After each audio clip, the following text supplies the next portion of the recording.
कल हम लोग बंगाल शुरू किए थे और मुगल साम्राज्य के बिखरे हुए प्रांतों में बंगाल वह प्रांत था जहां से ब्रिटिश सत्ता की शुरुआत होती है, न्यू होती है।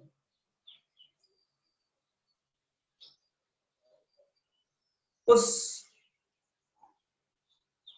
प्रक्रिया की, जिसको हम ब्रिटिश साम्राज्य के स्थापना की प्रक्रिया कहते हैं, वो यहीं से स्टार्ट होती है और वो स्टार्टिंग पॉइंट है प्लासी का युद्ध, जहां तक कल हम लोगों ने अध्ययन।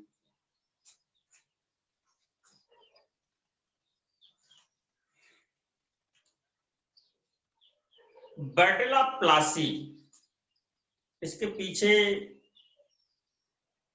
की जो भूमिका है, इसके पीछे का जो कारक है और जो कारण है, कारण तात्कालिक कारण है,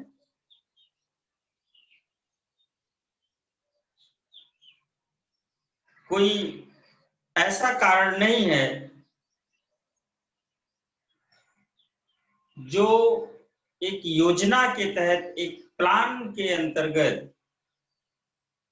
कार्य करते करते यहां तक।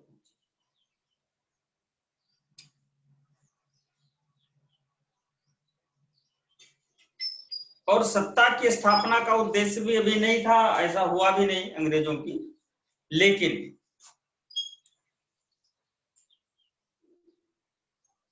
अंग्रेजों से सिराजुद्दौला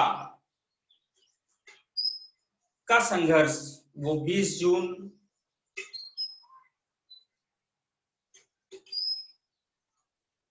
ब्लैक होल की घटना,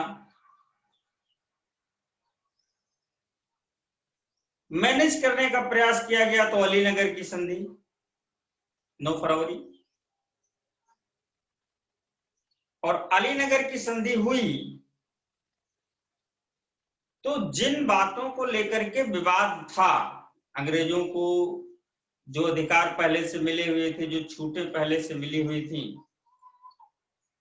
जिन पर प्रतिबंध लगा दिए गए थे, वो सारे पुनः उनको वापस कर दिए गए। और तत्कालीन संघर्ष का एक कारण था किलेबंदी, फोर्टिफिकेशन, फोर्ट विलियम की, यानी कि जो व्यापारिक कोठी है ब्रिटिशर्स की। अलीनगर की संधि से उसको भी प्रदान कर दिया गया, हालांकि विवाद भी इसी कारण शुरू हुआ था, तो फोर्टिफिकेशन का अधिकार दे दिया गया। इवन इस अभियान में, अंग्रेजों के इस अभियान में जो खर्चा आया, उस खर्चे का की क्षतिपूर्ति जो है, उसको भी सिराजुद्दौला ने, हालांकि किसी ने खास डिमांड नहीं की, लेकिन इसने स्वयं ये स्वीकार किया कि ये क्षतिपूर्ति हम दे देंगे। कितना देंगे, क्या है, ये सब अमाउंट नहीं है, बट देने की बात इसने स्वीकार की। मामला शांत। इसके बाद जब ब्रिटिशर्स ने फ्रांसीसी बस्ती चंद्रनगर पर अटैक कर दिया, जबकि नवाब की प्रभुसत्ता अभी स्थापित है और एक संप्रभु देश में, अंग्रेजों की तुलना में बंगाल को देशी माना जाए, एक संप्रभु देश में, एक सवर्जन राष्ट्र कंट्री में, जब कोई विदेशी शक्ति बिना किसी परमिशन के आक्रमण पर उतर आए, लड़ाई पर उतर आए, छीनने झपटने पर उतर आए, कैप्चर करने पर उतर आए, तो ये उस सवर्जिनिटी, उस संप्रभुता की मर्यादा का बहुत बड़ा हनन माना जाता। सीधे सीधे और बहुत ही शुद्ध देहाती भाषा में कहें तो कितना बेशर्म से बेशर्म शासक क्यों ना हो, लेकिन इस मुद्दे को लेकर के थोड़ा थोड़ी सी शर्म उसको भी है कि यार मतलब मेरे रहते बिना मेरे पूछे उस पर अटैक कर, तो कुछ ना कुछ एक्टिविटी तो भी प्रारंभ करेगा। तो सिराजुद्दौला तो काफी जागरूक था।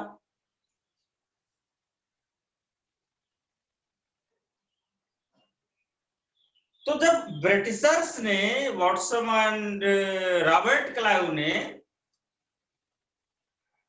चंद्रनगर पर अटैक किया, तो फिर युद्ध अवश्यंभावी हो गया, होना ही था फिर, और कोई उपचार नहीं था।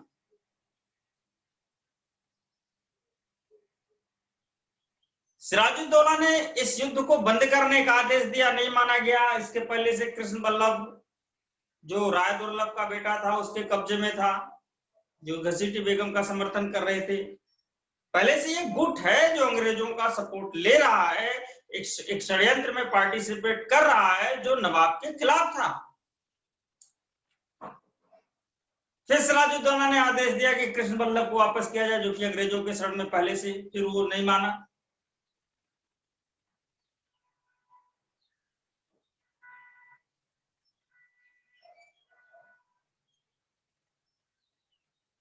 और उसने युद्ध की तैयारी तो थी, लेकिन जो एक माइंड सेट था युद्ध कैसे करना है, और वो माइंड सेट षड्यंत्र का था। क्योंकि एक वो क्या कहते हैं, मीर बंगाल का मानिक चंद, जब मानिक चंद को घूस दे करके कलकत्ता पर क्लाइव को कब्जा करने का अवसर मिल गया, तो उसके दिमाग में एक ख्याल आया कि युद्ध लड़ा जाएगा और इसी प्रकार से लड़ा जाएगा। उसको लगा कि ऐसे ही बड़े तमाम अधिकारियों का समूह है, ग्रुप है, जो सिराजुद्दौला से नाराज है। नाराज शब्द ठीक नहीं है, नाराज शब्द में तो बड़ा प्रेम झलकता है। असंतुष्ट है ज्यादा सही है, नाराज नहीं सही है, क्योंकि नाराजगी वही होती जहां प्रेम होता। तो वहां इतना बड़ा नाराजगी कभी होती नहीं जो जाके दूसरे से मिल करके उसको नेस्तनाबूद करने की साजिश की जाए, ऐसा कुछ नहीं। तो नाराज वाली बात नहीं, असंतुष्ट था।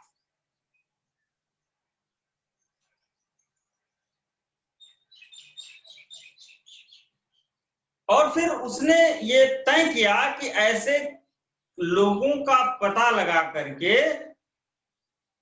जो बंगाल के शक्ति हैं उसको अपने खेमे में मिला लिया जाए, फिर युद्ध की घोषणा कर दी जाए। तो उसने डायरेक्ट मेल मिलाप में एक षड्यंत्र रचा गया, एक षड्यंत्र की साजिश रची गई, एक कॉन्स्पिरेसी, जबरदस्त कॉन्स्पिरेसी की।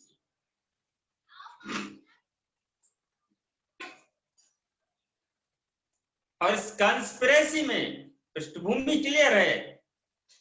इस कॉन्स्पिरेसी में शामिल हुए लोगों का जो नाम है, अगर वो देखा जाए तो मैं लिखूं और आप भी लिखिए कि बैटल ऑफ प्लासी को स्टार्ट कीजिए, प्लासी का युद्ध स्टार्ट कीजिए और लड़िए। 23 जून है ना,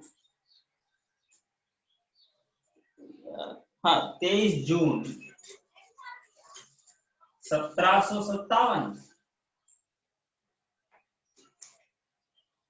इस युद्ध में जो पार्टिसिपेंट थे,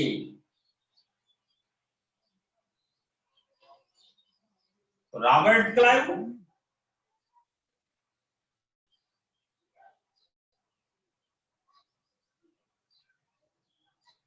इसके साथ एक और आया था, याद रखा करो प्री के लिए ये सब चीजें, खासकर प्रांतीय जो सिविल सेवा की परीक्षा है उसका जो प्री होता है, ऐसे ही प्रश्न उठता है, SSC टाइप।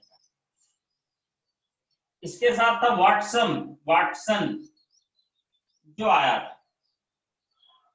हालांकि कमांडर इन चीफ का जो पोस्ट है वो रॉबर्ट क्लाइव के हाथ में, मुख्य सेनापति तो यही था।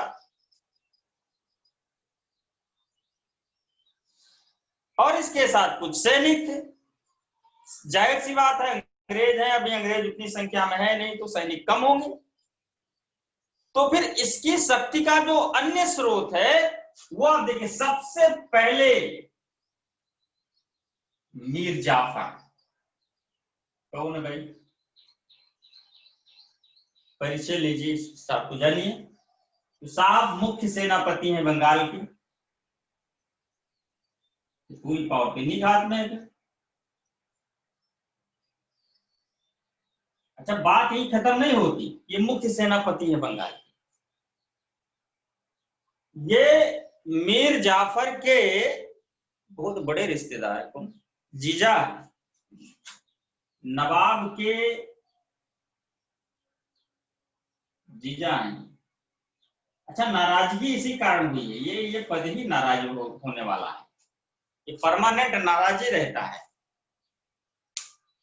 हाँ, एक फूफा का पद होता है, एक जी। ये कुछ पोस्ट ऐसे हैं रिश्तेदारों में, मतलब ये रिश्तेदारी बनते ही ये नाराजगी का जो ठप्पा है इनके सर पे लगी जाती है, परमानेंट नाराज ही रहती है, इसका काम ही है नाराज रहना।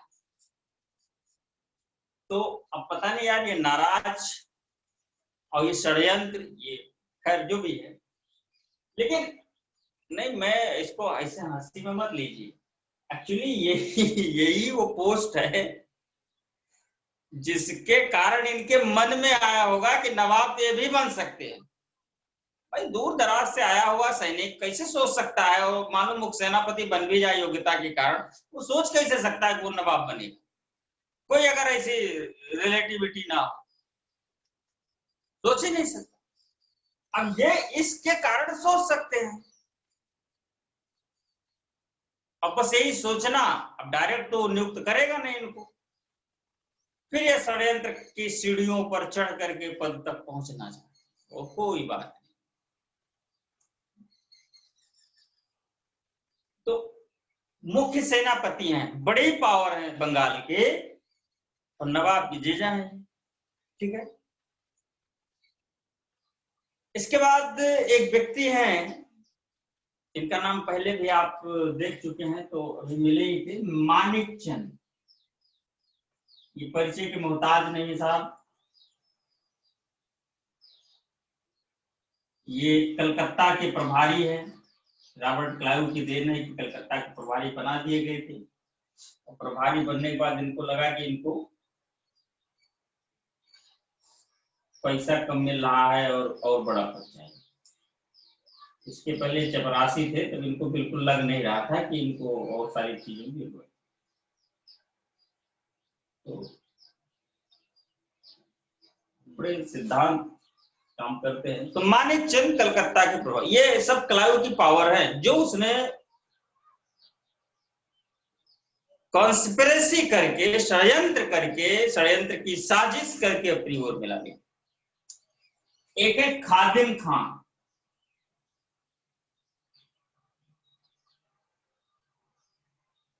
एक नाम इनका और है यार, कहीं मैंने देखा, खादिम खान साहब का,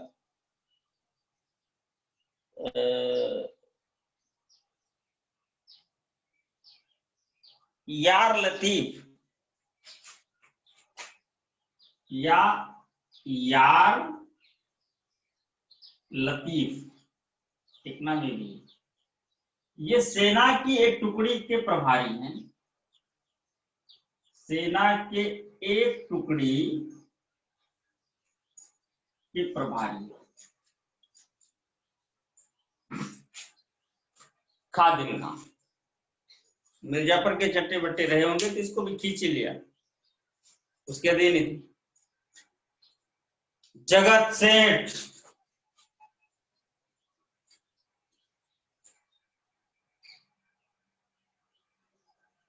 इनका मूल नाम ये है।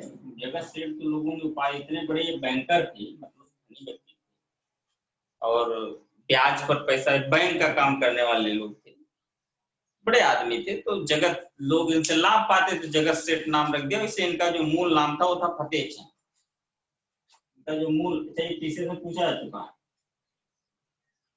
फतेह चंद इनका मूल नाम था। हाँ, जगत सेठ लोगों ने जगत सेठ रख दिया होगा, ताकि देखो ये सब लाभ लेने वाले ना ऐसे बड़ी बड़ी बातें करते रहते हैं इन लोगों के बारे में, ताकि वो खुश रहें। खुश रहेंगे तो ज्यादा पैसा दे देंगे, नहीं तो लोन नहीं पास होगा। ठीक है ना। तो जगह ये कलकत्ता के बंगाल के सबसे बड़े बैंकर थे। बंगाल के, कलकत्ता छोड़िए, बंगाल के सबसे बड़े बैंकर।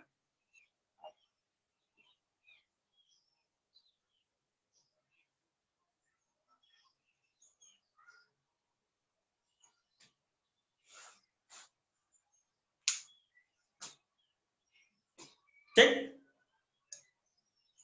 इसके बाद अमीचंद, एक व्यक्ति है अमीचंद।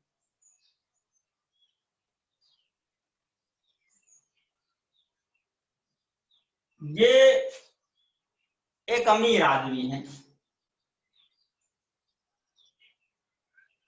अमीर व्यक्ति है। अमीर व्यक्तियों की खास बात होती है, इनका अपना कोई हैसियत, लेकिन कुछ तमाम बड़े बड़े राजनेता, बड़े पदाधिकारी, बड़े अधिकारी, बड़े लोगों के बीच में इनकी उठक बैठक रही। नहीं, मैं ऐसे नहीं कह रहा हूं भी, इनका रोल देखिए क्या है, मैं उसे पता चल जाएगा। और आज के समय में आप तुलना कर लीजिए,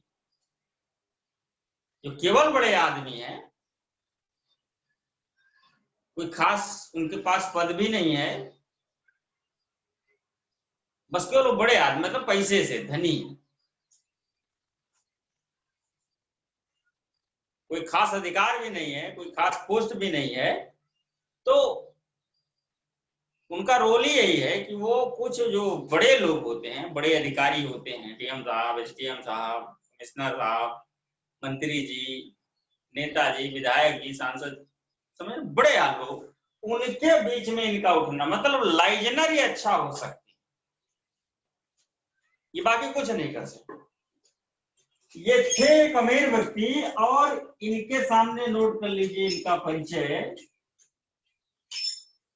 ये इस षड्यंत्रकारियों के नेता थे, षड्यंत्रकारियों के नेता थे। अच्छा, ये वो शब्द इतिहास में मिलता है, मेरे शब्द तो ये है कि लाइजनर थे। मतलब लाइजनर को हिंदी में क्या मतलब,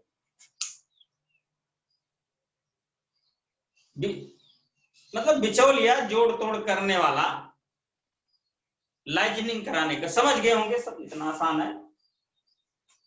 तो बस ये मेल मिलाप मिलाने वाले लोगों में से थे, बिचौलिए का काम करते। तो षड्यंत्रकारियों से तात्पर्य अंग्रेज और कुछ अंग्रेज अधिकारी, उनके लिए उनके अगुआ थे भारत में षड्यंत्र की। देखो मामला ये है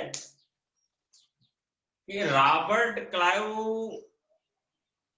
ने मानिकचंद से जो समझौता किया, उससे एक आइडिया उसके दिमाग में आया कि ऐसे तमाम बड़े लोगों को, बड़े अधिकारियों को, बड़े पावरफुल लोगों को जो है उनको अपनी ओर मिला करके युद्ध की घोषणा की जा सकती है और सिराजुद्दौला को हराया जा सकता है।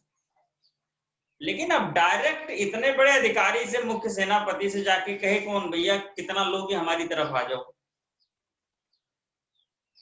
मतलब छोटे मोटे लेखपाल से तो लोग कह नहीं पाते जाकर के भैया इतना ले लो, ये काम करो। तो दूसरा तीसरा कोई इस टाइप का व्यक्ति होता है जो लाइजनिंग का काम कराता है।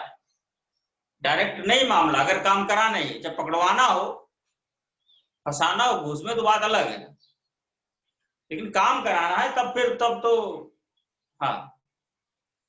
तो अब ये लोग देख रहे हैं, इतने बड़े बड़े अधिकारी हैं, ये डायरेक्ट इनसे जाकर के कहे कौन कि भाई कितना लोगे। भाई आइडिया ही तो आया है कि ये लोग मिलाए जा सकते हैं, लेकिन ये आइडिया कितना पुष्ट है, कितना प्रूव्ड है, मामला उल्टा भी हो सकता है। सो वो डायरेक्ट संपर्क नहीं किया,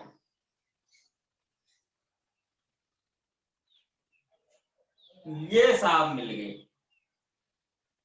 चारों ओर पढ़ाते थे ना, अंग्रेजों भी पढ़ाते थे, वो भी पावरफुल थे, वो भारतीय जो बड़े उनको मैंने कहा ना ये सब बिचौली वाले लोग हैं, सबको पढ़ाते थे, तो इसलिए आसानी से उपलब्ध हो गए।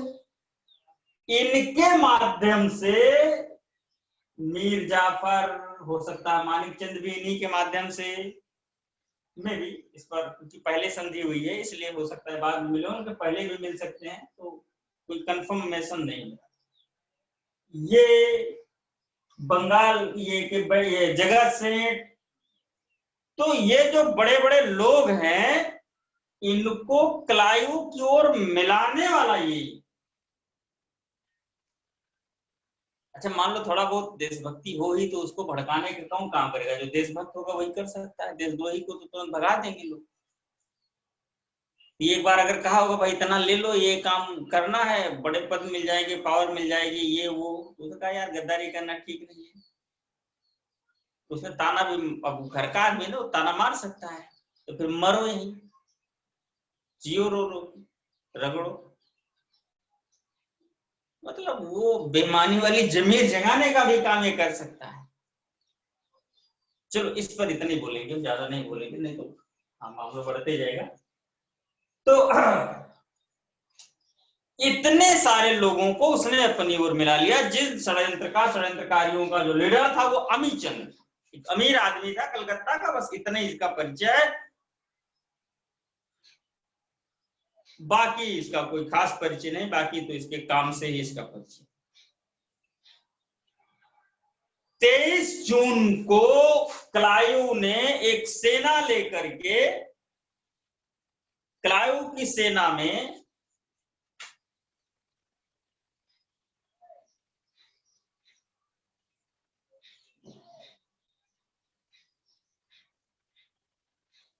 950 यूरोपीय पैदल, नोट कर लो, काम का है नहीं कोई खास, इतना डिटेल लिख लो यार, अच्छा लगता है, कोई दूसरा देखने को बताया ना, इतना डिटेल कहां से लिख लो।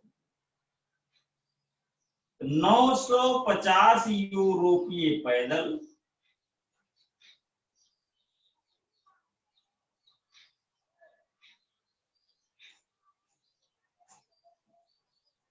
सौ यूरोपीय तोपची,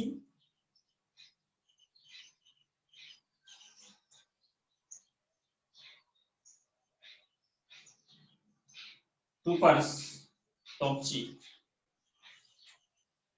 50 नाविक,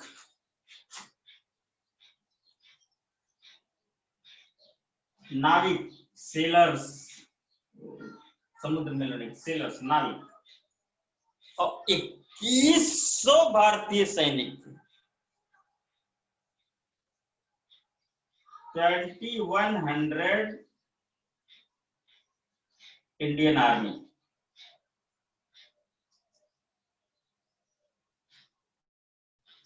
कितने हो गए? 2100, चलो 950 इनको मिला लो, नाविकों को मिला लो, 1000, 2100, 3200, ठीक है। इसकी तुलना में जो नवाब की सेना थी उसके पास 50,000 की सेना थी। नवाब की सेना में कितने लोग थे?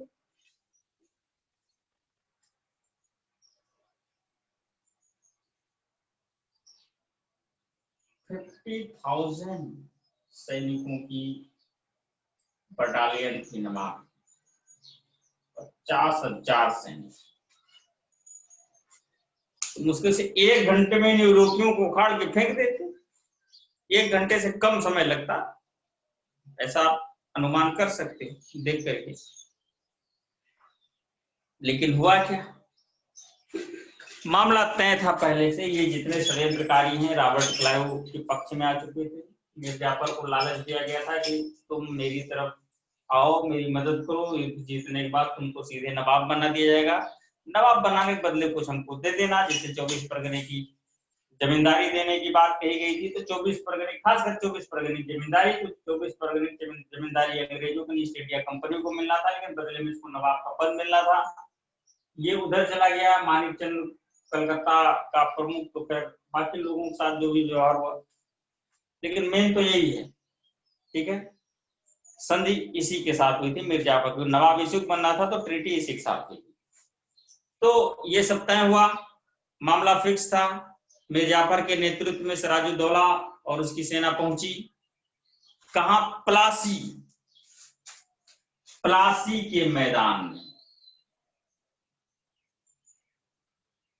ये गंगा की एक सहायक नदी है हुगली की, भागीरथी, उसी के किनारे बसा एक मैदान है, एक गांव है प्लासी, वही उसी बगल में एक गांव है, वहीं ये लड़ाई हुई। तो प्लासी के मैदान में पहुंची। ठीक है, इसे नहीं, एक बार एक क्वेश्चन पूछा गया है कि प्लासी किस नदी के तट पर स्थित,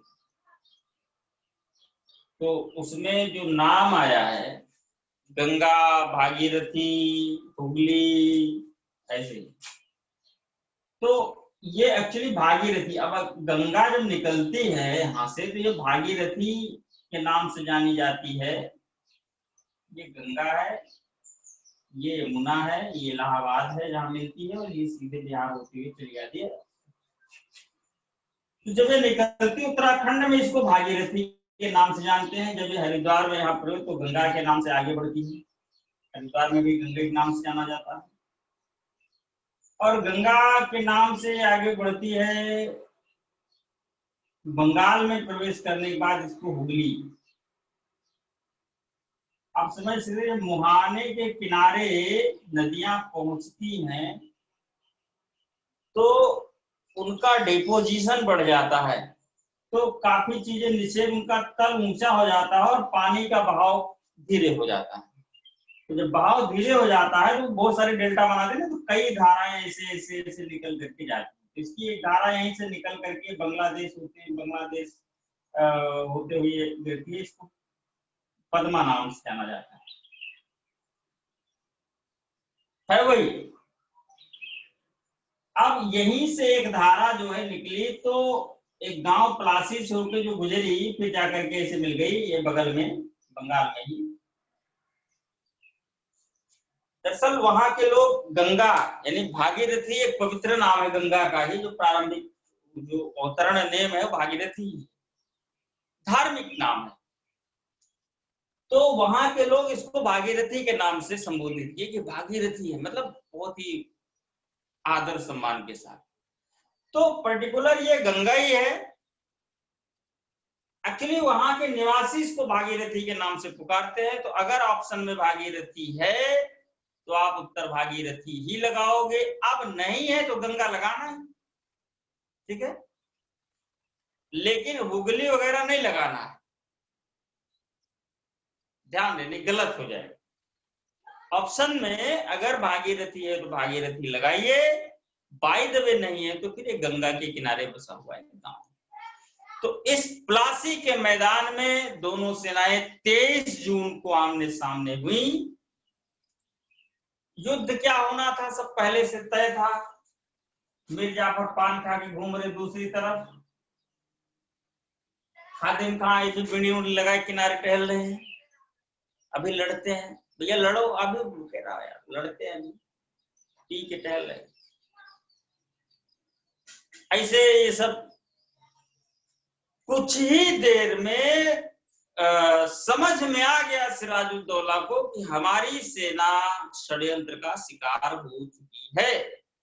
इसकी तरफ से कुछ फ्रांसीसी सैनिक, देखो फ्रांसीसियों का क्या है ना, हम इसीलिए नहीं कहते कि अगर फ्रांसीसी अंग्रेजों से वैश्विक स्तर पर पराजित ना हुए होते, क्योंकि वो हर जगह पराजित हो जाते थे, संधियों में ऐसे समझौते होते थे, तो भारत के सत्ता के अधिकारी फ्रांसीसी ही थे, अंग्रेज नहीं थे मुगलों के बाद।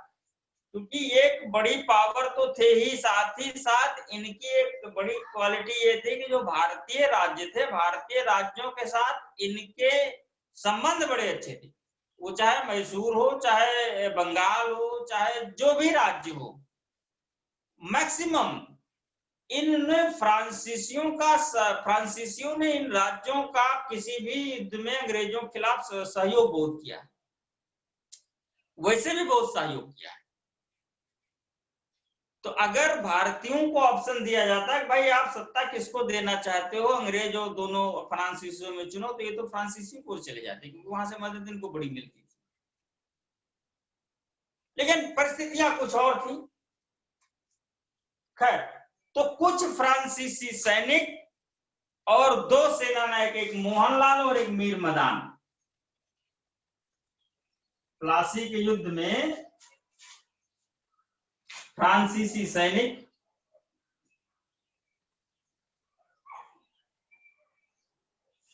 और एक मोहनलाल थे, एक मीर मदान थे, ये सब सेना ये ईमानदारी से लड़े। मीर मदान मारे गए, मामला क्लियर हो गया था कि ये युद्ध षड्यंत्र का शिकार हो गया है। मीर मदान के मरते ही युद्ध समाप्त सा हो गया। सिराजुद्दौला मुर्शिदाबाद भाग गया। अब मुर्शिदाबाद पहुंचा बचने के लिए। अब मीर जाफर को क्लियर है ना कि युद्ध में अंग्रेजों को जिताने के बाद बंगाल का नवाब बनाया जाना था। ये चीज उसके लड़के मीरन खां को पता था। मीरन खां को पता है, उसके पुत्र को, उसका परिवार उसको पता रहेगा कि पिताजी को नवाब बनना है। अब जैसे ही सिराजुद्दौला पहुंचा,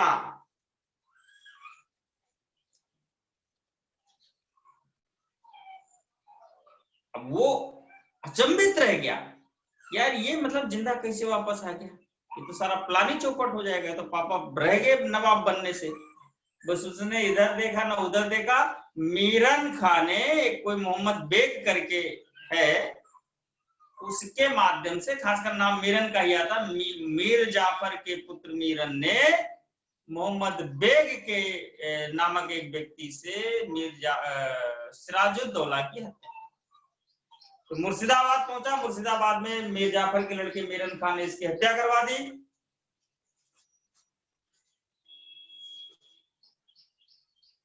मामला दैट सॉल्व। ये प्लासी का युद्ध है। परिणाम पे आइए, आखिर हुआ क्या? भाई परिणाम केवल हार जीत के रूप में ही नहीं देखा जा सकता। परिणाम तो उसके प्रभाव के रूप में प्रत्यक्ष होता है ना, क्योंकि 2 राज्यों का ये युद्ध है। वो छोटी मोटी लड़ाई ऐसे थोड़े ना, वो तो लड़ाई छोटी मोटी है, लेकिन इसका जो प्रभाव है वो तो राष्ट्रव्यापी है। तो परिणाम क्या हुआ? इस युद्ध के परिणाम ने, यानी प्लासी में सिराजुद्दौला की हार ने भारत में बंगाल से, शब्दावली सही रखिएगा, नोट कर लीजिएगा, भारत में बंगाल से ब्रिटिश राज की नींव डाल दी।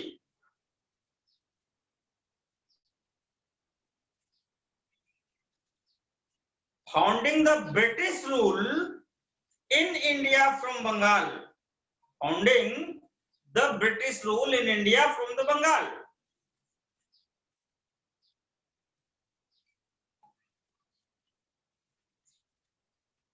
ठीक है। तो इस तरीके से ये दूसरा परिणाम, इसको कुछ लोगों ने, मैं नाम इसलिए भले ना याद हो लेकिन मैं बोलूं, कुछ लोगों ने, बहुत प्रॉपर चीज नहीं है, बंगाल के प्रथम क्रांति की संज्ञा दी, फर्स्ट रेवोल्यूशन ऑफ बंगाल।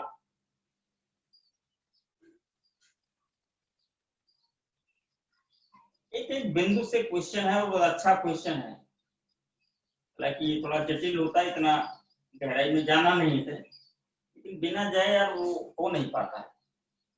क्या कहते हो? रस नहीं निकल पाता उसका।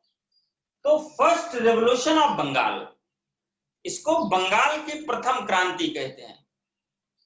कहने का मतलब, अब ये प्रथम क्रांति या क्रांति कहने का आशय क्या है? क्रांति से तो आशय तख्ता पलट, क्रांति से आशय तख्ता पलट।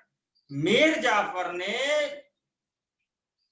सिराजुद्दौला को हटा के बंगाल की गद्दी हासिल कर ली। अब सीधे सीधे नहीं हटाया, एक बड़ी कार्रवाई के बाद हटा के गद्दी हासिल।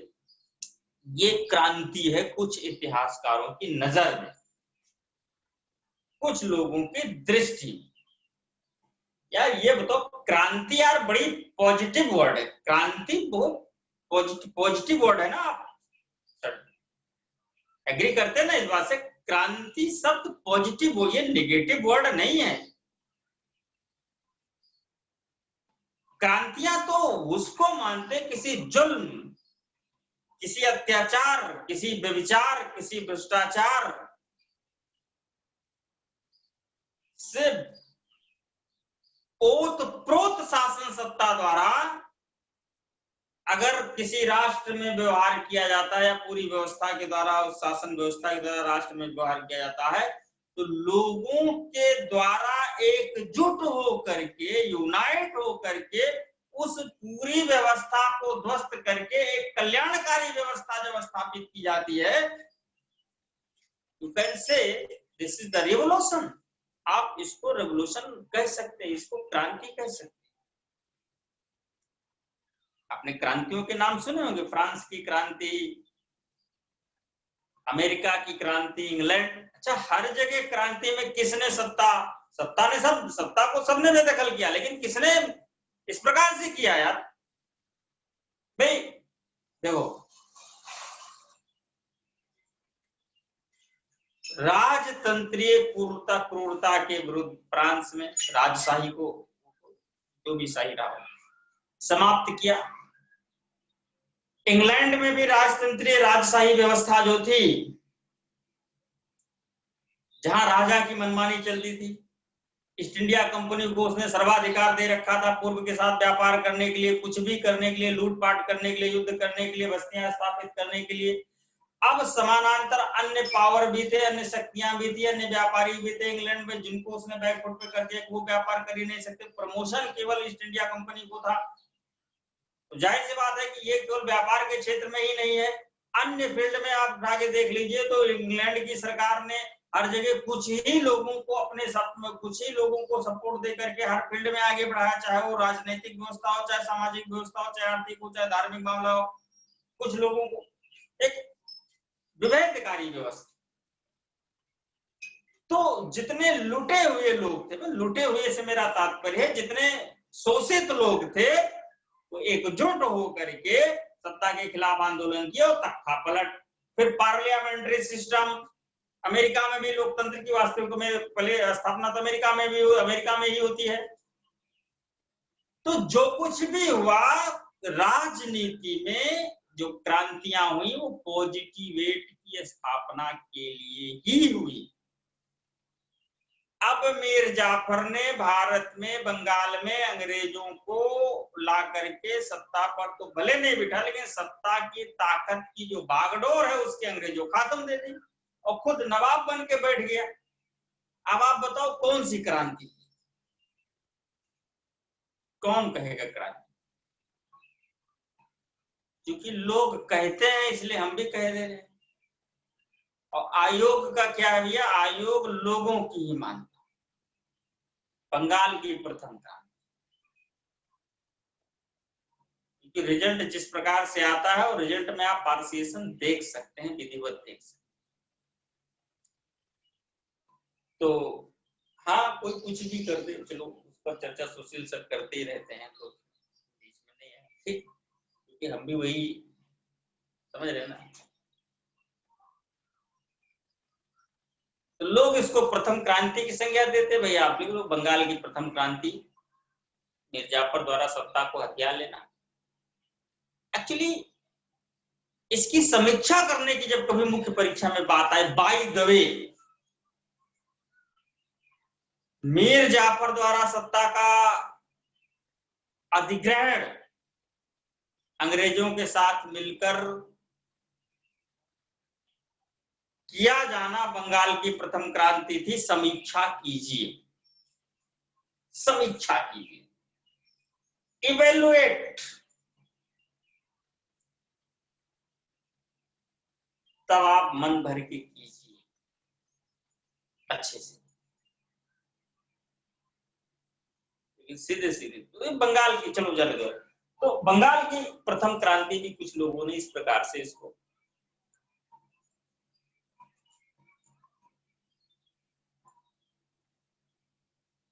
अप्रत्यक्षता भारत में ब्रिटिश राज की नींव पड़ गई।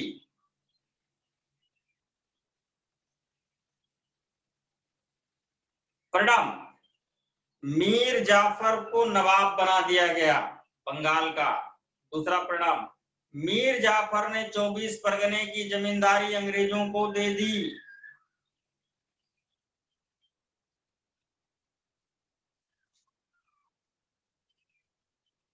साथ ही 1758 से 1760 तक के लिए, नोट करना है, 24 परगने की जमींदारी दे दी, साथ ही 1758 से 1760 तक के लिए बर्दवान तथा नदिया के कुछ क्षेत्र अंग्रेजों को दे दिए गए, यानी कंपनी को दे दिए गए। बर्दवान तथा नदिया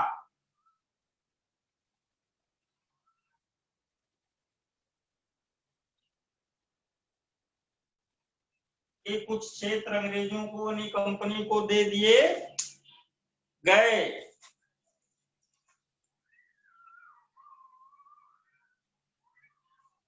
धन भी खूब मिला, लूटे। बंगाल से प्राप्त धन को इस तरह दक्षिण भारत में आंग्ल फ्रांसीसी संघर्ष में अंग्रेजों द्वारा विशेष रूप से उपयोग किया गया। इम्पैक्ट है, ये भी बड़ा इम्पैक्ट है। उद्देश्य, हाँ लिख लो, एक एक लाइन का बड़ा महत्व है। महत्व समझ में आएगा जब आप एनालिसिस करने बैठोगे। इस प्रकार से एनालिटिकल क्वेश्चंस परीक्षा में पूछ लिए जाएंगे तो फिर एक एक लाइन का बड़ा महत्व।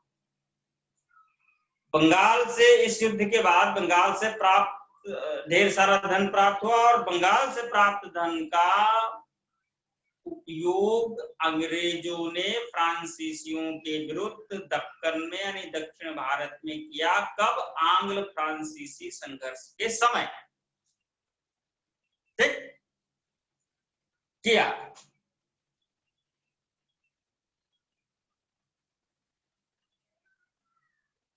ये सब हो गया। अब एक प्रश्न और है, हालांकि है मेंस लेवल का, लेकिन थोड़ा सा आप निगाह दौड़ाइए। लेकिन अंग्रेज भारत में बंगाल के वास्तविक स्वामी नहीं बन पाए। लेकिन अंग्रेज भारत में बंगाल के वास्तविक स्वामी नहीं बन पाए। अभी प्रश्न है क्यों? कारण यहाँ पर तो इस प्रकार से जब विजय हुई तो बंगाल के वास्तविक स्वामी अंग्रेज बन सकते थे। बंगाल की सत्ता तो अंग्रेजों के हाथ में जा ही सकती,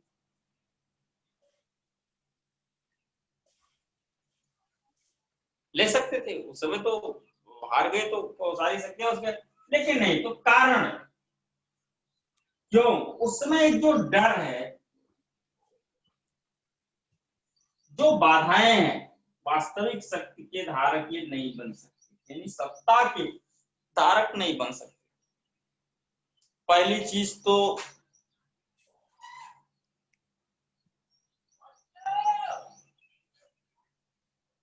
लेकिन एक चीज आप देखो, अभी रुक जाओ, जब बक्सर को भी जिता देंगे तब उसको उठा के रखेंगे। ये षड्यंत्र, फिर बक्सर भी जीतेंगे तो फिर वास्तविक संभावना तो बक्सर के बाद ही आती है।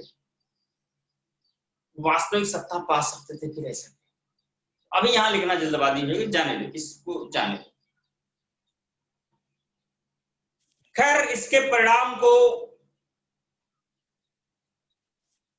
बहुत ज्यादा डिफाइन ना करके केवल 2 लाइन में और समाप्त किया जाए कि एक इतिहासकार है मेल्सन।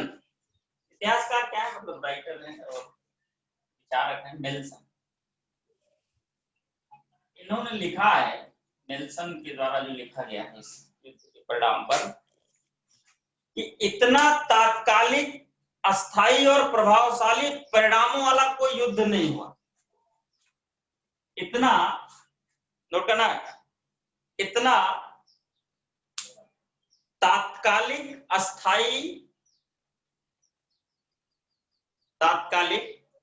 अस्थायी और प्रभावशाली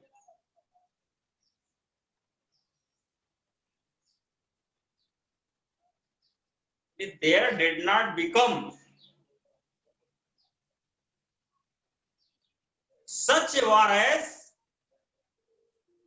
such war which is so contemporary, permanent and effective। इतना तात्कालिक, अस्थायी और प्रभावशाली कोई युद्ध नहीं। मराठा इतिहासकार सर जदुनाथ सरकार ने लिखा है, ये मुख्य परीक्षा का एक प्रश्न ये है, सर जदुनाथ सरकार ने लिखा,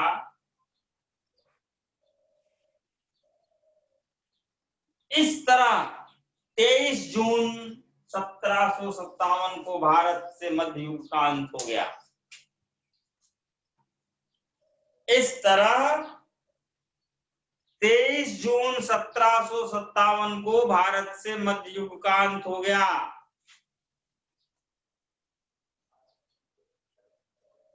In this way, it was the end of Middle Age in India, and it started a new age named modern age। इस तरह 23 जून 1757 को भारत से मध्य युग का अंत हो गया और एक नए युग की शुरुआत हुई, आधुनिक युग। तो इनका कमेंट है, मध्य, ये उतावले ज्यादा है, इतनी जल्दबाजी नहीं करनी चाहिए। ये देखो, आधुनिकता का एक परिचय है यार अपना, मैंने शुरू में बताया था, मॉडर्निटी है self identity.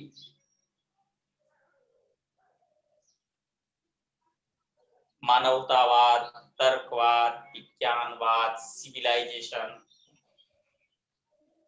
an adjustment with the time, any process of updation।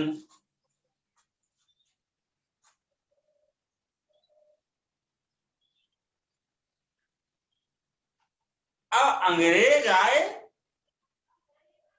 जीत गए, सत्ता भी स्थापित नहीं हुई, तो अब इनके स्टेटमेंट को एकदम से गलत कर दिया, अभी सही नहीं है। एक्चुअली ये दूरगामी परिणाम को देखते हुए, परिणाम बाद में निकला,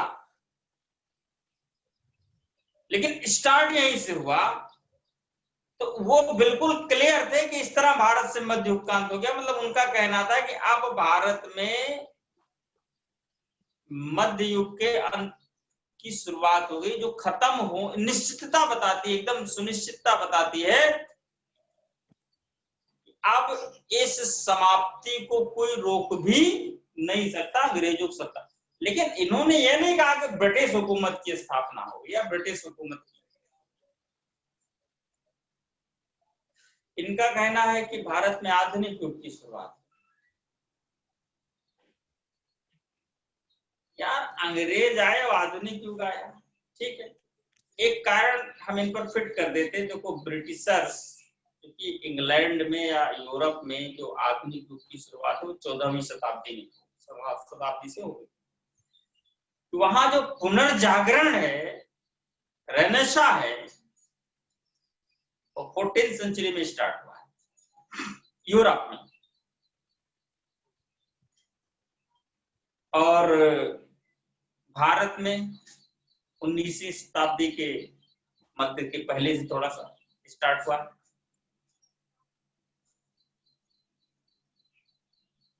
तो वो लोग आधुनिक फिर बन गए, धीरे धीरे मॉडर्न है। और यहाँ पर मॉडर्निटी, भाई मॉडर्निटी तो आएगी, धार्मिक सामाजिक पुनर्जागरण मूवमेंट जो हुआ, जिसको आप रेनेसां कह सकते हो। अच्छा, यहाँ के रेनेसां का नेचर भी अलग था। यहाँ के रेनेसां का नेचर बिल्कुल अलग है, वहां के रेनेसां का नेचर अलग है।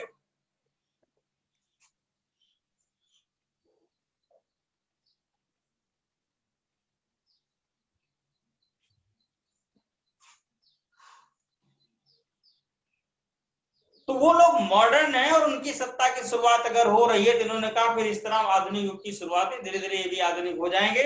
कुल मिला के अंग्रेजों की सत्ता आधुनिक, आधुनिक शासन की स्थापना। लेकिन ऐसा नहीं कि अंग्रेजों का शासन स्थापित हो गया तो बिल्कुल आप ये मान के चलिए कि भारत में जितनी आधुनिकता है सब आके भर जाएगी, तो जितनी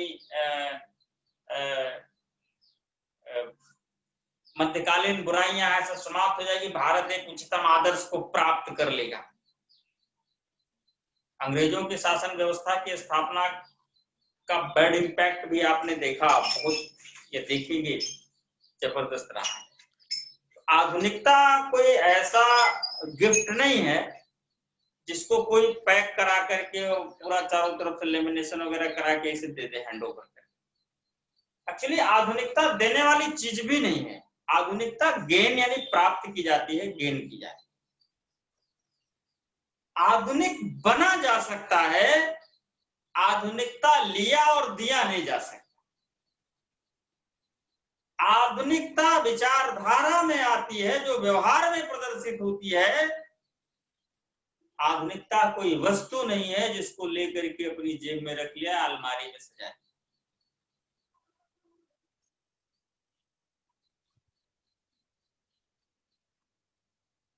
और भारत की आधुनिकता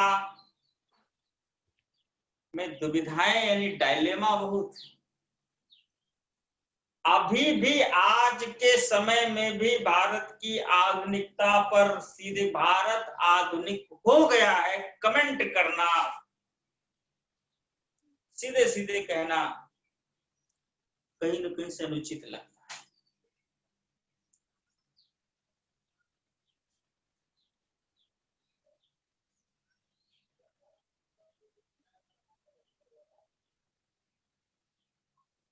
आधुनिकता के दौर में भारत अभी भी 100 साल पीछे है और इसका पूरा कारण है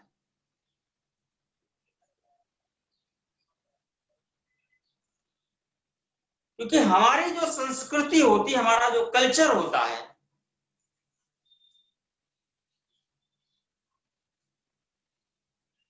कल्चर में जो विकृतियां होती हैं, जो रूढ़ियां और परंपराओं ने उसको कवर्ड कर लिया है, जिससे विशेष वर्ग को, विशेष समुदाय को विशेष हानि होती है, विशेष नुकसान होता है, क्षति पहुंचती है। उस कल्चर को बनाए रखते हुए उन विकृतियों को निकाल करके और एक सुधरी हुई और अपडेटेड संस्कृति को अपना लेना ही आधुनिकता है। ये नहीं कि अपनी संस्कृति को उठा के फेंक के दूसरी संस्कृति को ला करके उसके अनुसार हम संचालित होने लगे और हम अपने आप को आधुनिक। भारत में यही दुविधा उत्पन्न करता है। जैसे कि India that is Bharat constitution में है, इंडिया दैट इज भारत। अब उसमें परिचय बताइए, भारत कौन? बोले इंडिया, जो भारत है, India that is Bharat. Constitution में लिखा है, मैं मेरी तरफ से नहीं है। भारत का परिचय बता रहे हैं, कौन भारत? बोले इंडिया, जो कि भारत है।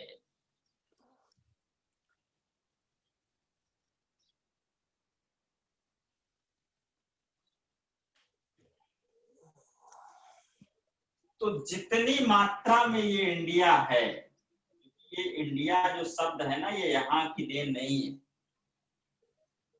एक्चुअली इंडस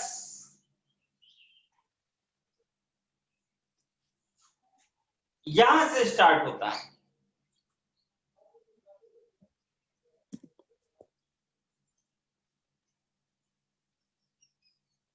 और यूनानियों ने इंडोस,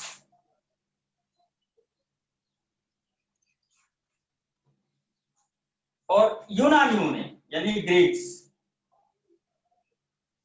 ये लैटिन है, और ईरानियों ने पर्शियंस,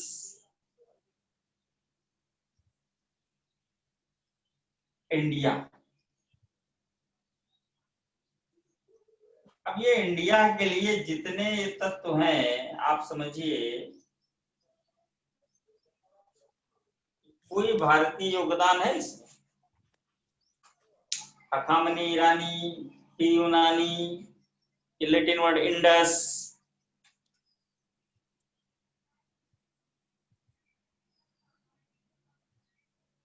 तो यहां से इंडिया,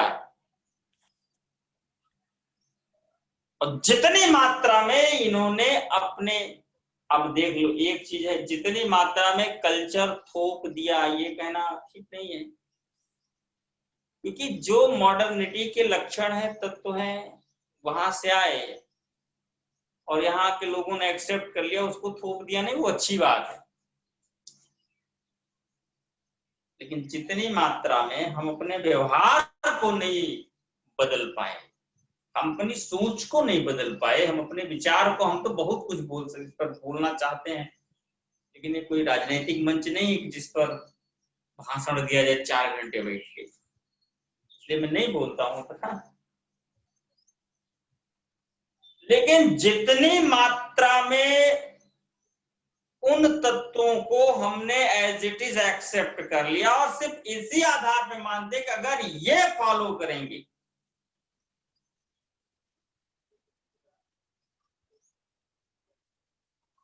तो हम अपडेटेड यानी मॉडर्न माने जाएंगे, उसके पीछे की थीम क्या है ये हमारी विचारधारा के टच में नहीं, हमारी सोच के टच में।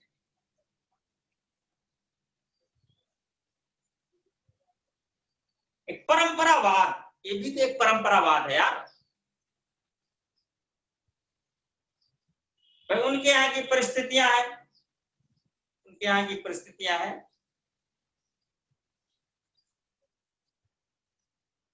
उस परिस्थितियों के अनुसार उनका पहनावा, उनका आचरण कुछ एक विशेष प्रकार, हालांकि वो आधुनिक है। मैं एक पर्टिकुलर किसी आचरण और किसी पहनावे के नाम ही नहीं ले रहा हूं, आप समझ सकते हैं, आप पढ़े लिखे लोग, नाम मैं ले सकता हूं कि मैं लूंगा नहीं।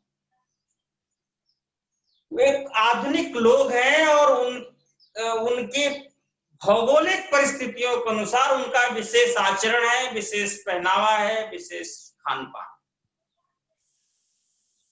लेकिन वो आधुनिक है, अपडेटेड मानिए, मॉडर्न। हमारी भौगोलिक परिस्थितियां अलग हैं और अपनी भौगोलिक परिस्थितियों में रहते हुए हमको भी मॉडर्न बनना है। हमने क्या किया, अब मॉडर्न होने के लिए उन्होंने भौगोलिक परिस्थितियों को, जो उनकी इकोलॉजी है, उसके अनुसार अपने को ढाल के प्रस्तुत किया है। उनकी भौगोलिक परिस्थितियों के अनुसार उन्होंने अपने को ढाला है, बनाया है और उसके हिसाब से आचरण किया है, व्यवहार किया है, पहनावा लिया है, मतलब कॉस्ट्यूम डेवलप किया है। हमारी जो भौगोलिक परिस्थितियां हैं उसके अनुसार हमें चलना है।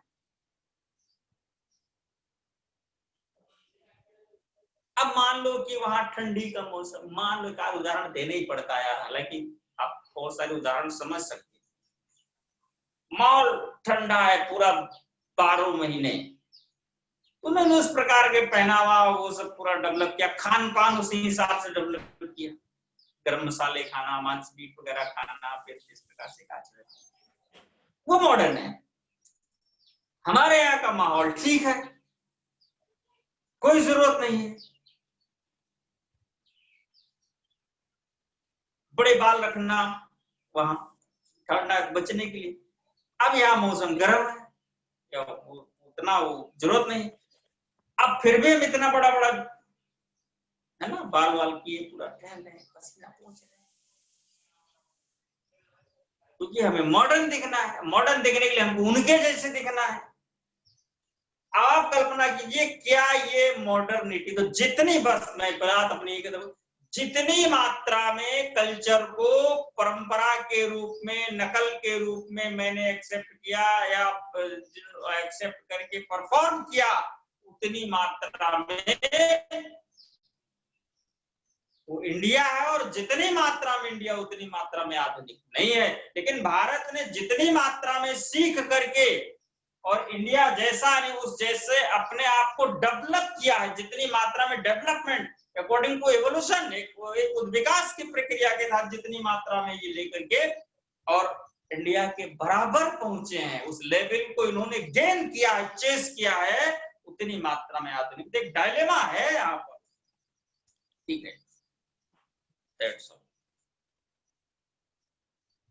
ठीक है ना। तो ये प्लासी का युद्ध, जितना सरकार ने इसको कहा कि इस तरह आधुनिक युग की शुरुआत ही मध्य युगांत हो गया।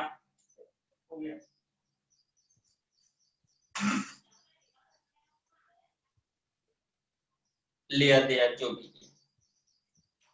अब आगे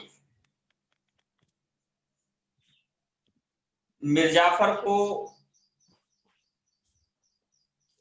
बनाया गया,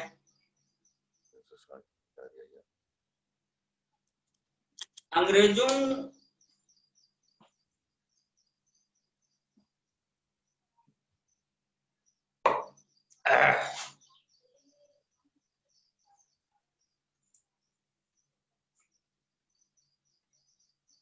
का एक बड़ा उद्देश्य था बंगाल को जीतने का, और वो उद्देश्य था यहाँ से अधिक धन की लूट। लूटी है, जीतने के बाद जो लिया जाए लूट ही होता है, प्रोसेस वगैरह नहीं माना है। अधिक से अधिक धन की लूट करना क्या है, उस धन को साउथ इंडिया में एंग्लो फ्रेंच वार में अंग्रेजों फ्रांसीसियों के खिलाफ यूज करना है। फिर मराठों से लगातार संघर्ष, कंट्रोवर्सी बनी हुई है, मराठे उपद्रवी है। अब इन सबसे भारत में अंग्रेज व्यापार करने के लिए कोई सेना ना थोड़ा लेके, अब यहाँ पर मामला लड़ाई का बन गया, तो यहाँ पर उनको अपनी पावर क्रिएट करनी है। पावर क्रिएशन के लिए जो कुछ भी कर रहे हैं अपना कर रहे हैं। मराठों के साथ संघर्ष बना हुआ है, लगातार उनसे भी लड़ने पड़ता है। इधर मैसूर 1760 हैदर अली, मैसूर पावर है, बहुत बड़ा क्षेत्र उसके अधीन है। बगल में मद्रास है, अंग्रेजों का सेंटर है। जितना ज्यादा मद्रास को दक्षिण भारत में मजबूत किया जाएगा, उतना ही ईस्ट इंडिया कंपनी की पावर बढ़ेगी, व्यापार बढ़ेगा, शक्ति बढ़ेगी। तो मराठे, मैसूर, फ्रांसीसी, इन सब से उसके संघर्ष जारी हैं। इसके लिए अधिक से अधिक धन की जरूरत थी, क्योंकि उससे धन के माध्यम से अधिक पावर, अधिक से अधिक शक्ति इनको इकट्ठा करनी थी, मामला लड़ाई का है। लेकिन अब यहाँ पर ज्यादा आवश्यकता है, और बंगाल में मीर जाफर को नवाब बना दिया, तो नवाब बना दिया तो अब सारी जरूरतें मीर जाफर थोड़े ना पूरी कर देगा, सारी जरूरतें मीर जाफर तो पूरी नहीं कर देगा। लेकिन इनका जो एक्सपेक्टेशन है वो कुछ ज्यादा ही है। मिर्जाफर ने 24 परगने की जमींदारी दे दी, 1758 से 60 के लिए नदियां और वर्धमान के क्षेत्र दे दिए, जो कुछ भी मिले ले जाओ, पैसे वैसे भी कुछ दिए नगद, लेकिन वो कम पड़ा। तो लगातार मीर जाफर से अंग्रेजों की अनुचित डिमांड से तात्पर्य, लीगल डिमांड से तात्पर्य है कि जो संधि के आउट ऑफ ट्रीटी, जो संधि में हुआ, जो समझौते में हुआ डिमांड वो दे दे, उसके एक्स्ट्रा अगर डिमांड हो रही है, मांग हो रही है, तो फिर इलीगल है। तो लगातार अनुचित डिमांड, अनुचित मांग बनी हुई है, और मीर जाफर परेशान। अब वो मीर जाफर अंग्रेजों जीता है तो कुछ भी कर सकते हैं, तो लगातार मतलब छोटी छोटी बातें, 10 रुपए की जरूरत वो भी मांगने चले हैं।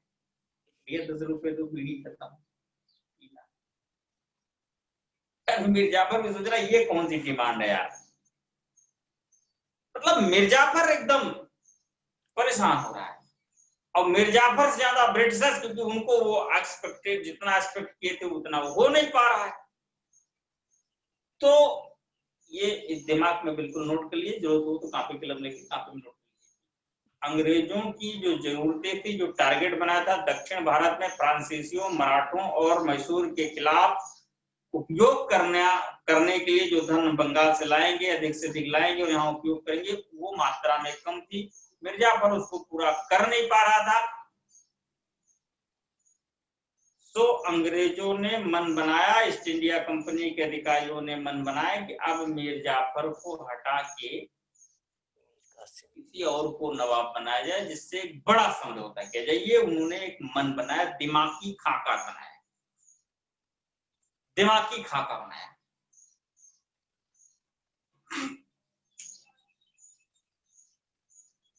लेकिन अब डायरेक्ट तो हटा नहीं सकते, संदेह हुई है। ये जो कहा वो किया गया। अब बहाना दीजिए। एक्चुअली 1760 में क्लाइव चला गया।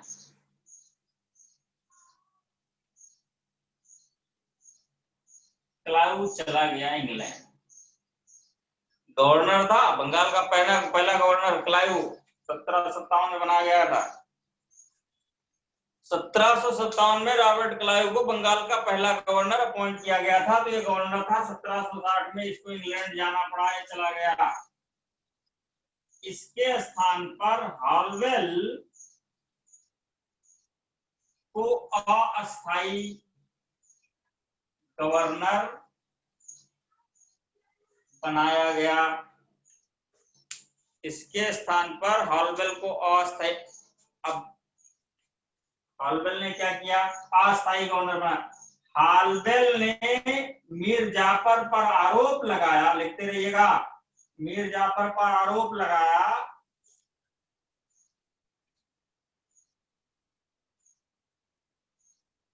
कि वह डचों के साथ मिलकर अंग्रेजों के खिलाफ षड्यंत्र कर रहा है। मीर जाफर पर आरोप लगाया कि वह डचों के साथ मिलकर अंग्रेजों के खिलाफ षड्यंत्र कर रहा है।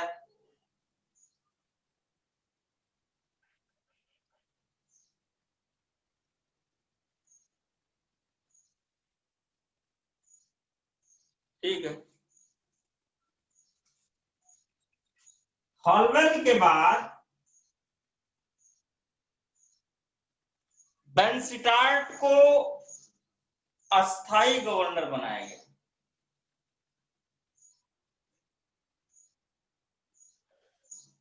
1760 में, कुछ ही समय में, ये अस्थायी कुछ ही समय के लिए था। तो इसके बाद बेनस्टार्ट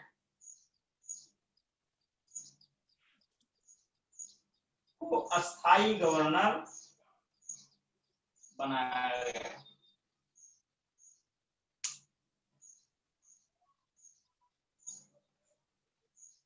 बेनस्टार्ट ने इसको हटाने की साजिश रचनी शुरू कर दी। उसने कहा, बेनस्टार्ट का मत है ये सब आरोप लगाने से कुछ नहीं, ये लोग हैं बड़े बेशरम लोग, मतलब ऐसे तो हम आरोप लगाते रहेंगे, बैठे रहेंगे, गद्दी छोड़ेंगे नहीं, प्लान करना शुरू। बेनस्टार्ट ने, अब बंगाल में प्रक्रिया शुरू हो गई है कि भाई नवाब को हटाओ, नवाब बनो, और नवाब बनने का रास्ता थोड़ा आसान है, बस करना सिर्फ ये है कि अंग्रेजों के खेमे में चला जाना है। अंग्रेजों के खेमे में चले जाओ, अंग्रेजों को साथ दो, अंग्रेजों वाली बात मानने के लिए तैयार हो जाओ, अंग्रेज तुमको उठा के नवाब बना देंगे। ये बात तय। मीर कासिम, ये मीर जाफर का दामाद है।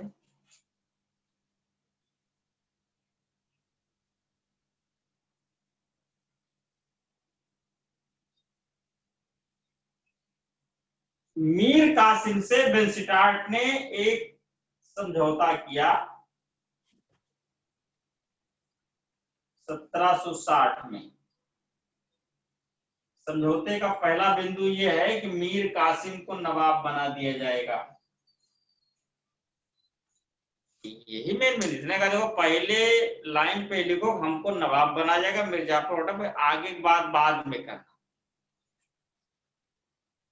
ठीक है। 1760 में एक संधि हुई मुंगेर, ये समझौता मुंगेर में हुई जिसको तो मुंगेर की संधि के नाम से जाना जाता है। मुंगेर की संधि के नाम से जाना जाता है। 1760 में मुंगेर की संधि हुई। मीर जाफर के स्थान पर मीर कासिम को नवाब बनाए जाने की शर्त पर मीर कासिम ने जो वेल्सिटार्ट से समझौता किया कि नवाब बनने के बाद वो क्या क्या कर सकते हैं ईस्ट इंडिया कंपनी के लिए तय हुआ। क्या तय हुआ? नोट कीजिएगा, बर्दवान, मिदनापुर और चटगांव, बर्दवान, मिदनापुर और चटगांव के क्षेत्रों की दीवानी, बर्दवान, मिदनापुर और चटगांव के क्षेत्रों की दीवानी ईस्ट इंडिया कंपनी को दे दी जाएगी। दीवानी मतलब रेवेन्यू राइट्स, राजस्व के अधिकार, वहां से वसूलने का अधिकार, लेने का अधिकार अंग्रेजों को होगा, ईस्ट इंडिया कंपनी होगा। तो बर्दवान, मिदनापुर और चटगांव के क्षेत्र ईस्ट इंडिया कंपनी को एज ए दीवान प्रदान कर दिया जाएगा, दीवानी दे दी जाएगी। लिख लिया? सिलाहट असम में है। सिलाहट से होने वाले चूने के व्यापार में कंपनी को, ईस्ट इंडिया कंपनी को आधा हिस्सा मिलेगा। The East India Company got 50% profit, 50% of profit in trade of lime from Silat. सिलाट से होने वाले चूने के व्यापार में ईस्ट इंडिया कंपनी को आधा हिस्सा प्राप्त होगा। तय ये किया गया।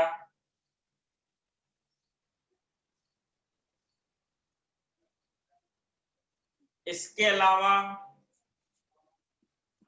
वेल्सिटार्ट को 50,000 पाउंड की, इंग्लैंड की मुद्रा है, वेल्सिटार्ट को 50,000 पाउंड की राशि तथा हॉलवेल को 27,000 पाउंड की राशि प्रदान की जाएगी। द अमाउंट ऑफ 50,000 पाउंड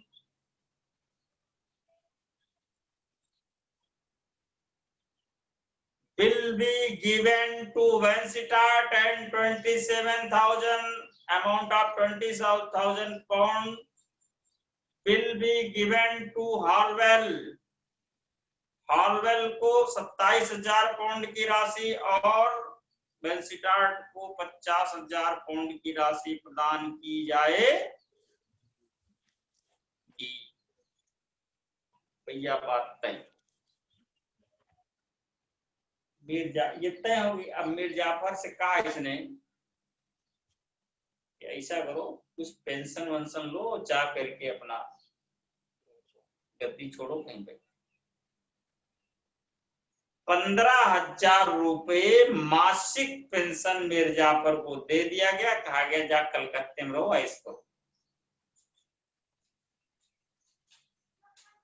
15,000 रुपए मासिक पेंशन मीर जाफर को दे दिया गया और गद्दी छोड़ने के लिए।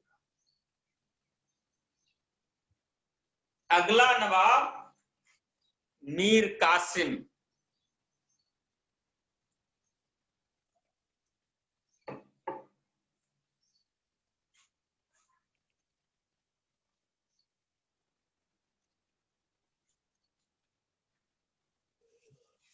अगला नवाब मीर कासिम।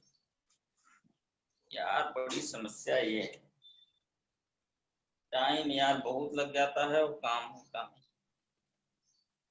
या तो फैक्ट नोट करा के हम चले, कैसे काम बने। चलो कुछ करते हैं। मीर कासिम का फुर्ती देखो, हम भी वो फुर्ती दिखाने से मतलब नहीं है, मतलब काम भी होना चाहिए, फॉर्मेलिटी हो जाती काम में तो दिक्कत है। मीर कासिम 1760 से 63 तक का ये नवाब रहा है, 1760 to 63।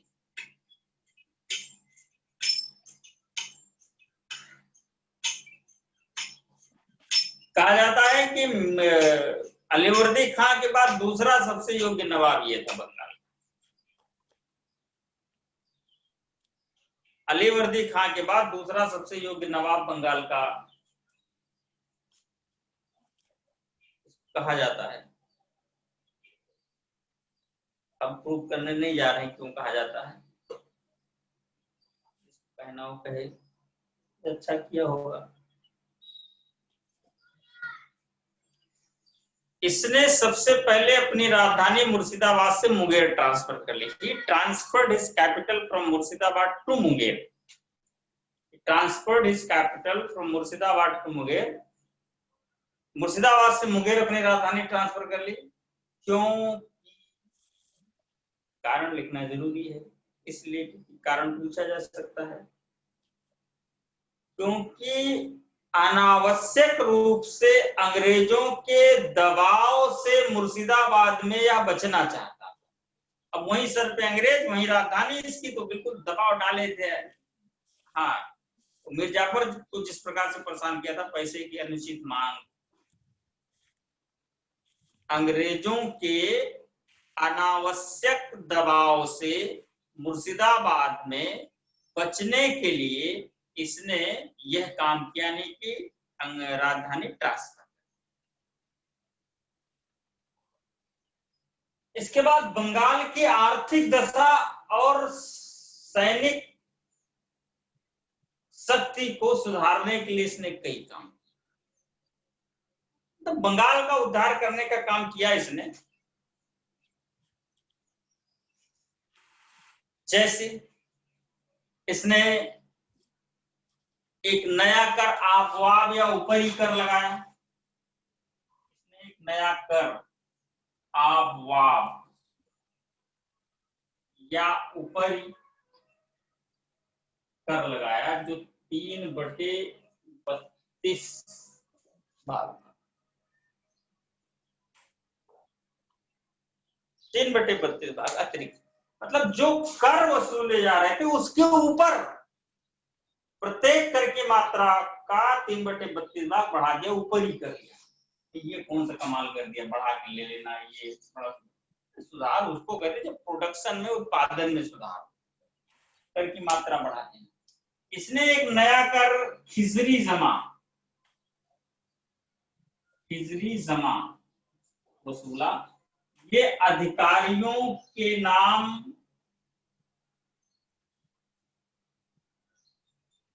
बकाया राशियों, सॉरी बकाया तो अलाउद्दीन खिलजी के समय, अधिकारियों के द्वारा बचत के रूप में जो इकट्ठा होता, अधिकारियों की जो सेविंग्स थी, उस सेविंग्स पर इसने टैक्स लगाया। अधिकारियों के बचत पर इसने एक खिजरी जमा नामक टैक्स वसूला।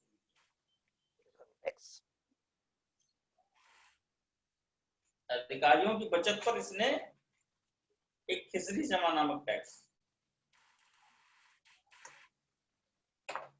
चलो ठीक है, अब इसने मुंगेर में बंदूक की फैक्ट्री लगाई। अगला जो काम किया, मुंगेर में बंदूक की फैक्ट्री लगाई और तोड़ेदार बंदूक, नए मॉडल की जो बंदूक है, यूरोपियन पद्धति पर है, मुंगेर में तोड़दार बंदूक की व्यवस्था की तथा तोप बनाने की व्यवस्था की, फैक्ट्री लगाई। यानी बंदूक और तोप बनाने की फैक्ट्री इसने मुंगेर में।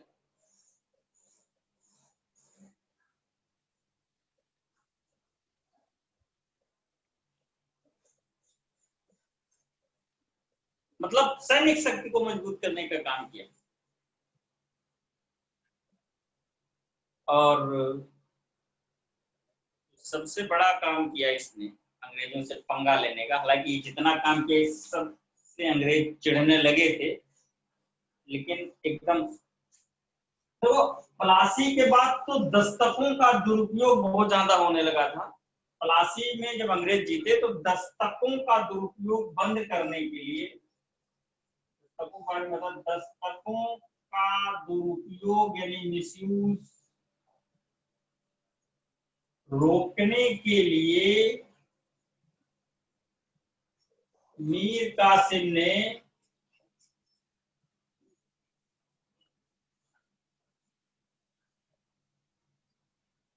दस्तकों का प्रयोग ही बंद करके व्यापार को, आंतरिक व्यापार को स्वतंत्र कर दिया। दस्तकों का, लिख लिए, दस्तकों का दुरुपयोग रोकने के लिए, to prevent the misuse of dastaks, Mir Qasim ने दस्तकों का प्रयोग ही बंद कर दिया। Mir Qasim banned the use of dastak and free to all the trade, internal trade of Bengal, और बंगाल के आंतरिक व्यापार को इसने स्वतंत्र कर दिया, फ्री कर दिया। तो दस्तकों का दुरुपयोग रोकने के लिए दस्तकों के प्रयोग को बंद कर दिया और बंगाल के आंतरिक व्यापार को फ्री कर दिया, स्वतंत्र कर दिया। एक्चुअली दस्तक एक प्रकार का अधिकार पत्र था, लाइसेंस था, सिनेमा टिकट जैसा मामला था, जो बंगाल के नवाब जारी करते थे यूरोपियों को। यूरोपियों, खासकर अंग्रेजों को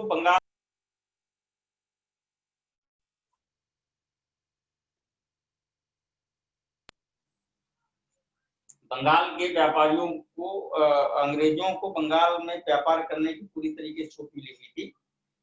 तो इस छूट को जो अथॉरिटी थी वो दस्तकों से ही प्राप्त थी। मतलब दस्तकों को दिखा करके, दस्तक होता था, फिर वो शो करते थे कि वो पूरी तरह से स्वतंत्र, कोई उनको अगर रोके टोके व्यापार करने के, कोई तमाम अधिकारी थे, अन्य लोग थे, तो दिखा देते हैं हम फ्री हैं, नवाब का ये दस्तक है, काम करते थे, मतलब उन पर रिस्ट्रिक्शंस नहीं।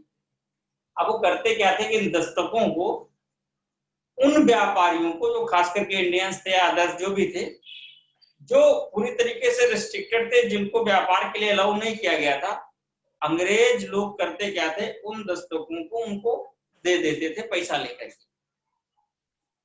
अब अनऑथराइज्ड जो ट्रेडर्स थे, जो परमिशन जिनको नहीं थी, अब वो भी व्यापार करते चले जा रहे हैं, पैसा ले रहे हैं अंग्रेज उसका। बड़े बड़े व्यापार से तो पैसा लें, घूस से भी पैसा लें, दस्तकों का दुरुपयोग। मीर कासिम ने क्या किया, दस्तक का सिस्टम ही बंद कर दिया। बोले कोई दस्तक नहीं तो होगा क्या, जो authorized, non authorized, all the traders become free to trade in Bengal. Bengal के भीतर सभी व्यापारी जो अथराइज्ड हैं, नॉन अथराइज्ड, सबके सब फ्री हो गए, स्वतंत्र हो गए। अब सब व्यापार, कोई दस्तक वस्तक नहीं। अब अंग्रेजों को बुरा लगा यार, जब अब वो व्यापारी जो भारतीय खास करके है, अब वो लोग जो अंग्रेजों के तुलना में थोड़ा सा कमजोर है, अब उनके कंधे से कंधा मिला करके जब व्यापार करे तो अंग्रेजों को अच्छा नहीं लग रहा। अंग्रेज ये थोड़ा सा अंग्रेज भेदभाव बहुत करते थे, अच्छा उनको बुरा लगता था कि ये कैसे हमारे साथ, हमारे बगल में खड़ा होकर व्यापार कर, हमारे लेवल पर व्यापार कर। तो इतनी सारी चीजें हैं जो मीर कासिम ने किया। ये मीर कासिम की योग्यता को प्रूव करते हैं कि दूसरा सबसे अली वर्दी खां के बाद नियोग्य नवाब था, और अगले युद्ध की भूमिका भी यही तय करते हैं, क्योंकि मीर कासिम के इन कार्यों से अंग्रेज चिढ़ने लगे और मीर कासिम से नाराज। अब उसको हटाने की साजिश रची जाने लगी, मीर कासिम को हटाने की साजिश रची जाने लगी।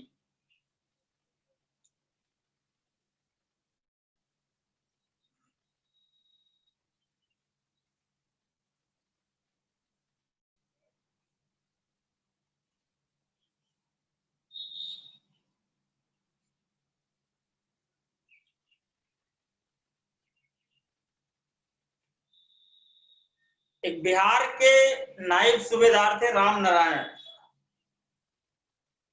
ये अंग्रेजों द्वारा विशेष रूप से समर्थन प्राप्त थे, अंग्रेज इनको बहुत समर्थन, लेकिन राम नारायण की, बिहार के नायब सूबेदार है राम नारायण, और ये ब्रिटिशर्स की पूरी तरीके शरण में उन्हीं की सुनते थे, और बंगाल के नवाब से, नवाब उसको हटाना चाहता था लेकिन वो अंग्रेजों को शरण लिए हुए था, थोड़ा मुश्किल था। तो उसने, मीर कासिम ने सीधे सीधे जो तत्कालीन गवर्नर जनरल थे वेल्स्टार्ड, उनको कहा कि ऐसा करो, राम नारायण को वापस कर दो, सौंप। तो मीर कासिम को वेल्स्टार्ड ने सौंप दिया, और ये इतना गुस्सा था उससे, इस प्रकार से वो छुप छुप के भाग रहा था अंग्रेजों के पीछे, उसको सीधे हत्या कर दी। मतलब जैसे ही उसको छोड़ा, मीर कासिम पास आया, उसकी हत्या। अच्छा, इसके पास एक व्यक्ति और है, आप उसके विकास में लिख सकते, सेना के डेवलपमेंट या सेना के आधुनिक बनाने के लिए, सेना को अपडेट रखने के लिए जर्मन अधिकारी मीर कासिम ने सेना को यूरोपीय पैटर्न पर दक्ष करने के लिए एक जर्मन अधिकारी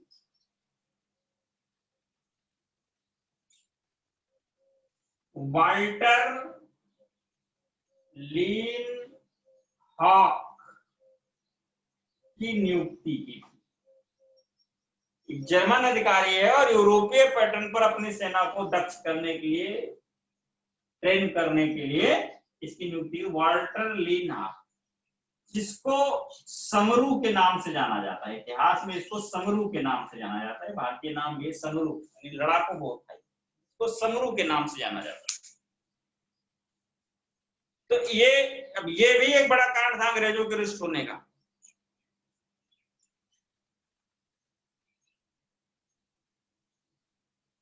तो खैर राम नारायण की हत्या कर दी गई, अंग्रेज वो नाराज हो गए तुरंत। प्रतिक्रिया स्वरूप पटना के जो ब्रिटिश कोठी है उसके जो प्रमुख थे एलिस, पटना बिहार, क्योंकि बिहार के नायब सूबेदार जिसकी हत्या की गई थी ना, तो अंग्रेजों की प्रतिक्रिया देखिए। पटना के ब्रिटिश कोठी के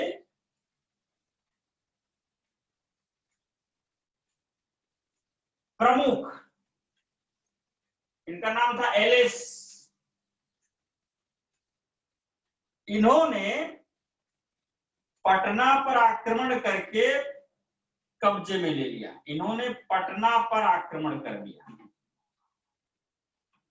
कब्जे लेना ना कहीं, पटना पर आक्रमण कर दिया, यानी कि जो नवाब के प्रतिष्ठान या अधिकार क्षेत्र थे उस पर अटैक कर दिया, आक्रमण कर दिया, कुछ चीजों को नुकसान भी पहुंचाया, लूटा पाटा, लूट की, नवाब के संपत्ति की लूट। मीर कासिम ने प्रतिक्रिया की, मीर कासिम ने पटना पर अटैक किया, प्रतिक्रिया स्वरूप काउंटर अटैक। मीर कासिम ने, भैया आप लोग लिखते रहेंगे काम की चीज, यार हम बोलते रहने दीजिए इनको, हम धीरे धीरे बोलना है, आप लिख सकते हैं। मीर कासिम ने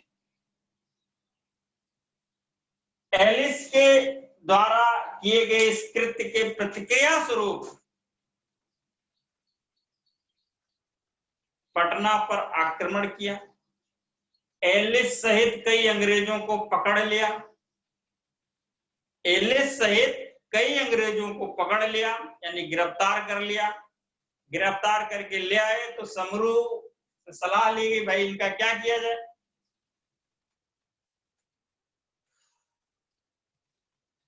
समरू ने सलाह दी कि इनको मार दिया जाए। जितने अंग्रेजों को गिरफ्तार किया गया, मीर कासिम ने समरू की सलाह पर सबकी हत्या करवा दी। इतना लिख लिए, समरू की सलाह पर हत्या करवा दी अंग्रेजों की, जिसको पटना में गिरफ्तार किया। ये है पटना की घटना, इसको कहते हैं पटना की घटना। तो अगले स्टेप पर युद्ध होगा, अतः अगले युद्ध का आगाज हो गया। अतः अगले युद्ध का आगाज हो गया। अगला युद्ध है बक्सर का युद्ध।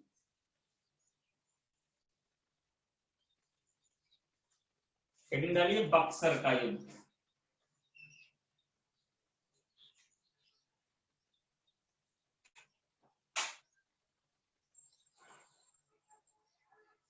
कोई बात नहीं।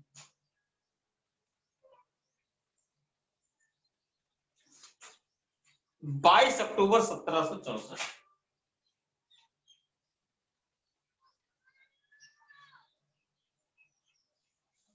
War of Buxar.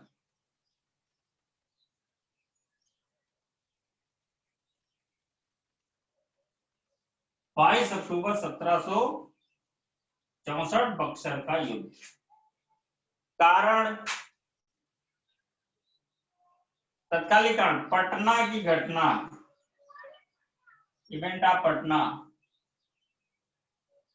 एक बड़ा कारण है।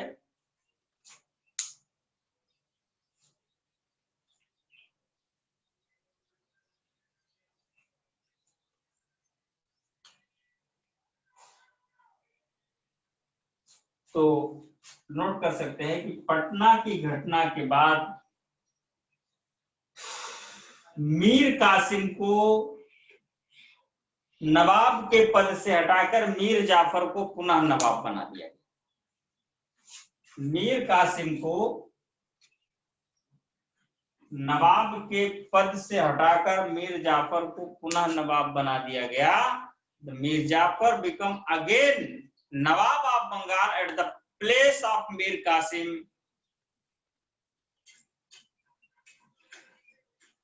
या ऐसा भी लिख सकते the britishers replaced the Mir Jafar as the नवाब at the place of Mir Kasim and Mir Kasim was terminated.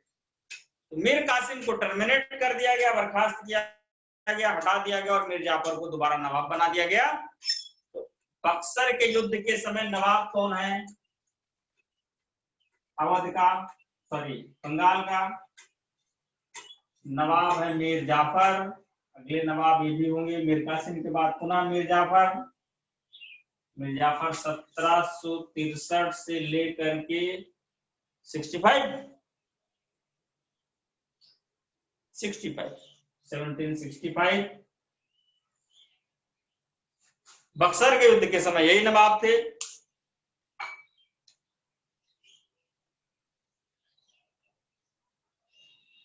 Mir Jafar को नवाब बना दिया गया, मीर कासिम को अपदस्थ कर दिया गया। मीर कासिम अवध के नवाब शुजाउद्दौला के पास।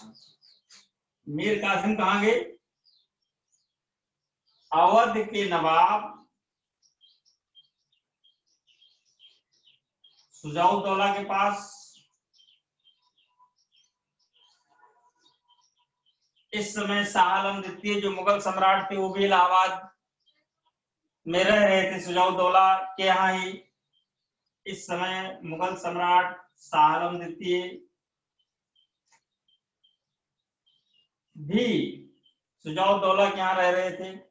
मीर कासिम द्वारा शुजाउद्दौला और शाह आलम द्वितीय से एक समझौता किया गया अंग्रेजों के खिलाफ। मीर कासिम के द्वारा शाह आलम द्वितीय और शुजाउद्दौला के साथ एक समझौता किया गया अंग्रेजों के खिलाफ, जिसके अनुसार अंग्रेजों के विरुद्ध ये तीनों मिलकर के लड़ेंगे। समझौते में क्या हुआ? जिसके अनुसार अंग्रेजों के विरुद्ध, ईस्ट इंडिया कंपनी की सेना के विरुद्ध मीर कासिम, शाह आलम द्वितीय और शुजाउद्दौला तीनों मिलके लड़ेंगे। तो ये तीन लोग की एक सेना जो तैयार हुई, इसमें 3 लोग शामिल थे, मीर कासिम, शुजाउद्दौला, शाह आलम द्वितीय और उसके खिलाफ थे अंग्रेज। अब प्रारंभ होगा बक्सर का युद्ध। बक्सर के युद्ध में अंग्रेजों की तरफ से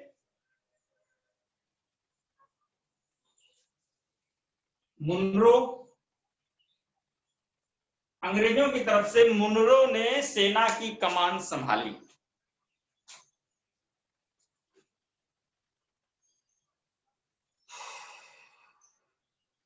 ठीक है, अंग्रेजों की तरफ से मुनरो ने सेना की कमान। मुझको लगता है समय लगभग हो गया है, लगभग क्या हो गया, मतलब ज्यादा ही हो गया है। तो ये लड़ाई हम लोग कल लड़ते हैं, आज मैदान में पहुंच के विश्राम करेंगे। और आई रियलाइज दैट कि समय ज्यादा लग रहा है,